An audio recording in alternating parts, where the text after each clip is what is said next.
दूसरे की मौजूदगी से आश्वासन मिलता है। दुख में सुख में कोई साथी है, जीवन में मृत्यु में कोई साथी है। लेकिन अकेलापन स्वभाव है। और जिस व्यक्ति ने यह अनुभव कर लिया कि आत्मा ही बस मेरी है, उसने अपने अकेलेपन को अनुभव कर लिया। भागने की कोई भी जरूरत नहीं तो झंझट पीछे चली जाएगी। तुम जहां हो वहीं रहना, रत्ती भर भी बाहर कोई फर्क करने की आवश्यकता नहीं है। लेकिन भीतर तुम अकेले हो जाना, भीतर तुम कैवल्य को अनुभव करना कि मैं अकेला हूं, कोई संगी साथी नहीं। और ये तुम दोहराना मत, क्योंकि दोहराने की कोई जरूरत नहीं कि रोज सुबह बैठ के तुम दोहराओ कि मैं अकेला हूं, कोई संगी साथी नहीं। इससे कुछ भी ना होगा। ये दोहराना तो सिर्फ यही बताएगा कि तुम्हें अभी ख्याल नहीं हुआ।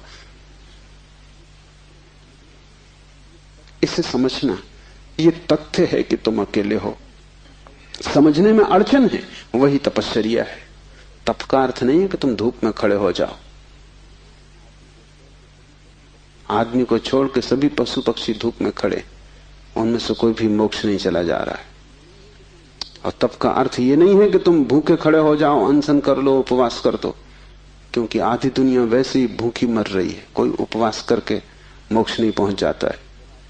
शरीर को गला दो, जला दो, उससे कुछ हल नहीं है। वो सिर्फ आत्महिंसा है और महानतम पाप है। और सिर्फ मूढ़ उस पाप में उतरते हैं। जिन्हें थोड़ा भी बोध है वो ऐसी नासमझियां ना करेंगे। दूसरे को भूखा मारना अगर गलत है तो खुद को भूखा मारना सही कैसे हो सकता है? दूसरे को सताना अगर हिंसा है तो खुद को सताना अहिंसा कैसे हो सकती है? सताने में हिंसा है, किसको तुम सताते हो इससे क्या फर्क पड़ता है? जो हिम्मतवर है वो दूसरे को सताते हैं, जो कमजोर है वो खुद को सताते हैं। क्योंकि दूसरे को सताने में एक खतरा है, दूसरा बदला लेगा। खुद को सताने में वो खतरा भी नहीं है, कौन बदला लेगा? कमजोर अपने को सताते हैं। तुमने कभी ख्याल किया, अगर पुरुष नाराज हो जाए तो वो पत्नी को पीटता, अगर पत्नी नाराज हो वो खुद को पीटती। ये जो पत्नी है ये साधुओं का प्रतीक है। कमजोर अपने को पीट लेता, क्या करे? ताकतवर दूसरे को पीटता है, क्योंकि उसमें खतरा तो है ही कि दूसरा क्या करेगा कौन जाने। कमजोर आत्महिंसक हो जाता है और ताकतवर परहिंसक होता है। और धार्मिक वो है जो अहिंसक, न वो दूसरे को सताता है न खुद को सताता है। सताने की बात ही व्यर्थ है। तपश्चर्या का अर्थ है कि तुमने ये सत्य स्वीकार कर लिया कि तुम अकेले हो, कोई उपाय नहीं है संगी साथी का। तुम कितना ही चाहो, कितनी ही आंखें बंद करो, सपने देखो, तुम अकेले ही रहोगे। जन्मों जन्मों से तुमने घर बसाए, परिवार बसाए, मिटाए, लेकिन तुम अकेले ही रहे हो। तुम्हारे अकेलेपन में रत्ती भर फर्क नहीं पड़ता।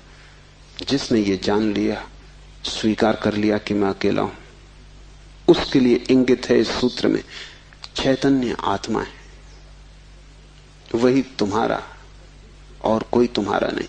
और दूसरी बात इस सूत्र में है, वो है चैतन्य। आत्मा कोई सिद्धांत नहीं है कि तुम शास्त्र में पढ़ो और मान लो। आत्मा कोई जैसे गुरुत्वाकर्षण का सिद्धांत है, ऐसा कोई सिद्धांत नहीं है।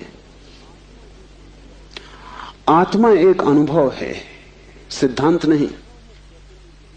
और अनुभव है चैतन्य की तीव्रता का। इसलिए तुम जितने चैतन्य होते जाओगे उतनी ही तुम्हें आत्मा का पता चलेगा। तुम जितने बेहोश होते चले जाओगे उतना ही तुम्हें अपना पता नहीं चलेगा। और तुम करीब करीब बेहोश हो।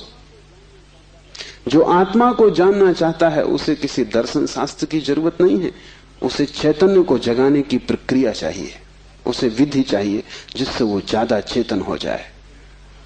जैसे कि आग को तुम उकसाते हो, राख जम जाती, तुम उकसा देते हो, राख झड़ जाती, अंगारे झलकने लगते। ऐसी तुम्हें कोई प्रक्रिया चाहिए जिससे तुम्हारी राख झड़े और अंगारा चमके, क्योंकि उसी चमक में तुम पहचानोगे कि तुम चैतन्य हो। और जितने तुम चैतन्य हो उतने ही तुम आत्मवान हो। जिस दिन तुम पाओगे कि मैं परम चैतन्य हूं, उस दिन तुम परमात्मा हो। तुम्हारी चेतना की मात्रा ही तुम्हारी आत्मा की मात्रा होगी। लेकिन अभी तुम करीब करीब बेहोश हो, अभी करीब करीब तुम जैसे शराब पिए हो,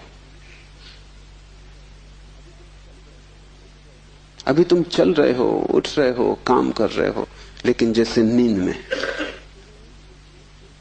होश तुम्हें नहीं है। कभी तुमने ख्याल किया किताब पढ़ते वक्त तुम पूरा पेज पढ़ जाते हो, तब तुम्हें ख्याल आता है, अरे मैं पूरा पेज पढ़ भी गया और एक शब्द याद नहीं। तुमने कैसे पढ़ा होगा पूरा पेज? तुम पढ़ सकते हो सोए सोए, मन कहीं और रहा होगा, तुम पढ़ गए, तब तुम्हें होश पता चला कि ये तो पूरा पेज व्यर्थ गया। तुम कई बार रास्ते से चलते हो, तुम पूरा रास्ता चल जाते हो, तब तुम्हें ख्याल आता है कि तुम चल रहे हो। तुम काम करते हो और तुम्हें पता नहीं चलता कि तुम कर रहे हो।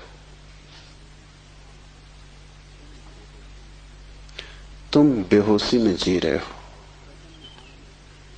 और चैतन्य आत्मा है, और तुम पूछते हो क्या आत्मा है? तुम चाहते हो कोई प्रमाण दे, तुम चाहते हो कोई सिद्ध करे, कोई तर्क से तुम्हें समझा दे तो तुम भी मान लो, नहीं तो तुम नास्तिक हो जाओगे। नास्तिकता बेहोशी का सहज परिणाम है, आस्तिकता होश का फल। जितना तुम्हारा होश बढ़ेगा तो जरूरत नहीं है कि तुम मानो कि आत्मा है, क्योंकि कई ना समझ मान रहे हैं, उससे कुछ हल नहीं होता। इस मुल्क में तो सभी मानते हैं कि आत्मा है, लेकिन इससे क्या फर्क पड़ता है? तुम्हारे जीवन में कोई क्रांति इससे आती नहीं। शायद तुम इसलिए मान लेते हो कि हजारों साल से दोहराया जा रहा है, सुनते सुनते तुम्हारे कान पक गए, सुनते सुनते तुम भूल ही गए हो कि संबंध में सोचना भी है। सुनते सुनते पुनरुक्ति से आदमी सम्मोहित हो जाता है। एक ही बात बार बार दोहराई चली जाए तो तुम भूल जाते हो कि वो संदिग्ध, संदेह किया जा सकता है, विचार किया जाता है। और फिर आत्मा है, इससे तुम्हें बड़ा संतोष भी मिलता है। शरीर मरेगा ये तुम्हें पता है, आत्मा नहीं मरेगी, इससे बड़ी हिम्मत बनती है। और आत्मा कभी नहीं मरेगी, अग्नि उसे जलाएगी नहीं, शस्त्र उसे छेदेंगे नहीं, मृत्यु उसका कुछ बिगाड़ ना सकेगी। इससे तुम्हें बड़ी सांत्वना मिलती, पर सांत्वना सत्य नहीं है। आत्मा को कोई न तो स्वीकार कर सकता है सिद्धांत की तरह, और न पुनरुक्ति की तरह कोई सम्मोहित हो सकता है। आत्मा को तो केवल वही लोग जान पाते हैं जो चैतन्य को बढ़ाते हैं। इस तरह जियो कि तुम पर राख इकट्ठी ना हो, इस तरह जियो कि तुम्हारे भीतर का अंगारा जलता रहे, प्रकाशित हो। इस तरह जियो कि प्रति क्षण तुम होश में रहो, बेहोश नहीं। मुल्ला नसरुद्दीन को बच्चा पैदा हुआ, पहला ही लड़का था। नसरुद्दीन बड़ा खुश हुआ, अपने खास मित्र को बुलाया, खुशी मनाने दोनों शराब घर में गए। क्योंकि तुम एक ही खुशी जानते हो, बेहोशी। ये बड़े मजे की बात है। शिव, बुद्ध, महावीर, वे सब चिल्ला चिल्ला के कहते हैं कि दुनिया में एक ही आनंद है, वो है होश। और तुम एक ही सुख जानते हो, वो है बेहोशी। या तो तुम ठीक हो या वो ठीक है, दोनों तो ठीक नहीं हो सकते। मुल्ला नसरुद्दीन सीधा शराब घर गया, बजाय अस्पताल जाने के पहले बेटे को देखता। उसने कहा कि पहले जरा आनंद कर लें। कितने दिनों का सपना पूरा हुआ। डट के दोनों पी गए। जब दोनों पी के पहुंचे अस्पताल और कांच की खिड़की में से बेटे को देखा तो मुल्ला रोने लगा।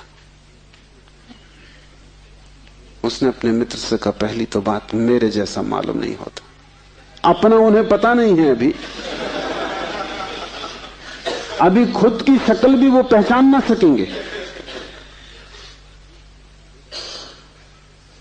लेकिन मेरा जैसा नहीं मालूम होता। और दूसरी बात, बड़ा छोटा दिखाई पड़ता है।